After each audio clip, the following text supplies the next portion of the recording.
Iya. Selama Bung Ade Armando tidak menyatakan sumbernya, maka Bung Ade Armando bertanggung jawab terhadap yang dipublikasikan. Oke, kalau sampai saya dipanggil oleh polisi dan polisi bertanya, di manakah sumber aslinya, saya akan sebut, tapi tidak di sini. Ya guys, nah, jadi ini ada video yang lebih seru lagi guys terkait Yusuf Kalla dan Ade Armando ya. Jadi video ini yang menampilkan perdebatan sengit ya antara Ade Armando ya. Itu dikritik keras guys, dikritik keras oleh Aiman Wicaksono, Pak Said Didu dan pihak lainnya yang terkait potongan video Yusuf Kalla yang ia komentari ya guys. Kalau kita tahu, kalau kita tidak menyatakan, saya menyatakan sesuatu dan tidak menyatakan itu sumber dari mana, maka saya dianggap saya menyatakan. Itu prinsip ilmiah. Oke ya? Nah, Iya. selama Bung Ade Armando tidak menyatakan sumbernya, maka Bung Ade Armando bertanggung jawab terhadap yang dipublikasikan. Oke, segini. Ya benar ya guys, kita memang ketika menyampaikan informasi ya, apalagi sumbernya bukan dari kita sendiri, ya kita harus mencantumkan sumbernya dari mana ya guys, untuk menghindari hal-hal seperti ini ya. Pak Said Didu, saya akan jawab nama sumber yang saya kutip itu. Oh, ini akan dibuka nih. Oke. Nggak bakal di sini. Nggak bakal di sini. Kenapa Mas Aiman? Kalau sampai saya dipanggil oleh polisi dan polisi bertanya, di manakah sumber aslinya, saya akan sebut, tapi tidak di sini. Kenapa nggak di sini?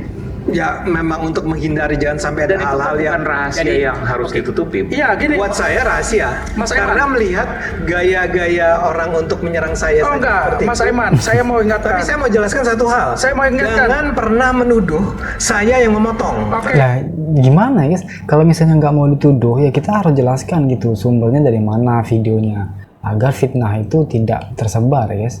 Mas Jangan Aiman. pernah menuduh saya yang memulai dan menyebarkan. Ya jadi Ade menolak ya guys, menyebutkan akun TikTok atau sumber spesifik ya dari video tersebut di depan publik ya, dengan alasan menghindari serangan dari pihak tertentu guys. Namun dia berjanji ya akan membukanya jika dipanggil oleh pihak kepolisian guys. Saya sependapat dengan Pak Said tadi bahwa kalau dia tidak mencantumkan pertama atau dari mana sumber pemotong video itu, berarti logika publik menyatakan bahwa yang paling pertama yang memotong video itu adalah Ade Armando. Enggak, saya sampaikan ke publik nih sekarang.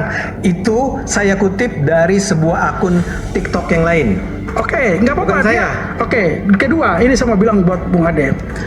Apa kejadian di tanggal 8, Oke. lalu ceramah di tanggal 5 Maret, kok 1 bulan lebih baru dibahas ini yang potongan cuma 2 menit ini. Itu. Setelah Pak JK bicarakan soal ijazah Pak Jokowi. Ini kalau nonton dalam YouTube saya itu, saya pun sepikiran dengan Bung Fardin. Gini, saya mau bilang, di YouTube itu jelas kok ada kalimat yang menyatakan bunyinya seperti ini. Memang Pak JK ini agak bermasalah.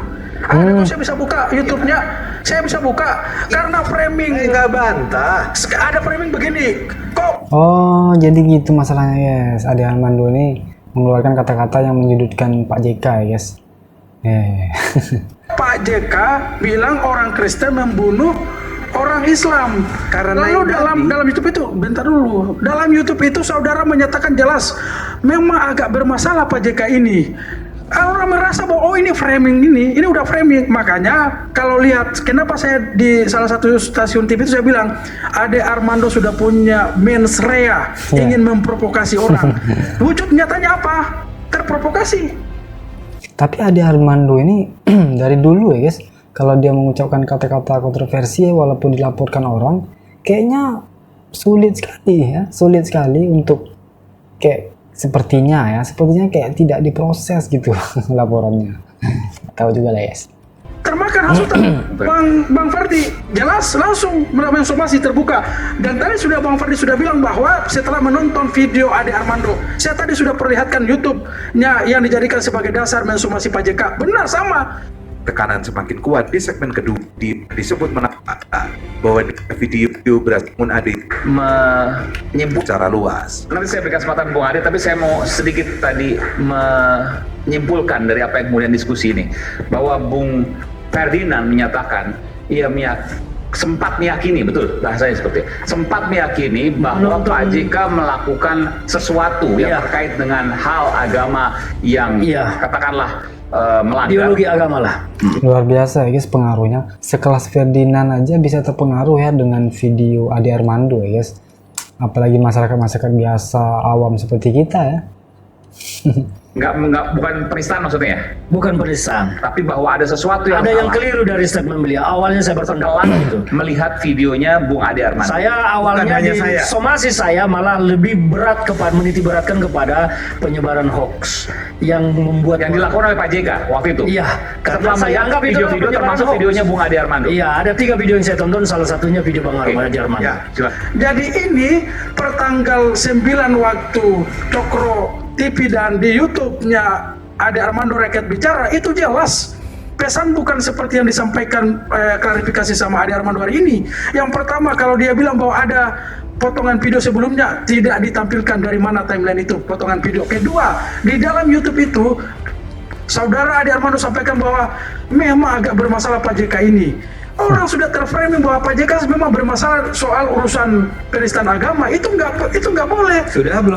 Dampaknya adalah Bang Ferdi termakan dengan melihat potongan video itu. Ada somasi dengan beberapa komunitas-komunitas yang lain. Makanya saya bilang di awal bahwa kalau Bung Ade tidak menunjukkan dari mana potongan video itu berarti jelas dia orang pertama. Yang kedua, walaupun mau orang kedua, orang ketiga, orang keempat, Bung Ade sedang memotong video Pak JK yang berdampak menghasut komunitas umat Kristen yang sebagian kecil akhirnya melaporkan Pak JK. Terwujud niat menghasut itu. Pada kenyataannya maksud Pak JK bukan ingin menista agama Kristen. Tidak sedang mengomentari Alkitab. Yang beliau sampaikan adalah fakta empirik ditemukan di lapangan. Ya, oke guys, itu tadi videonya ya guys. Jadi pada akhirnya ya semua informasi itu bukan hanya soal siapa yang menyampaikan ya, tapi dari mana sumber informasi yang kita dapatkan itu ya. Jadi mari kita ya sebagai penonton itu menjadi penonton yang kritis ya, yang kritis dan juga bijak ya dalam menyaring setiap narasi yang kita dengar guys.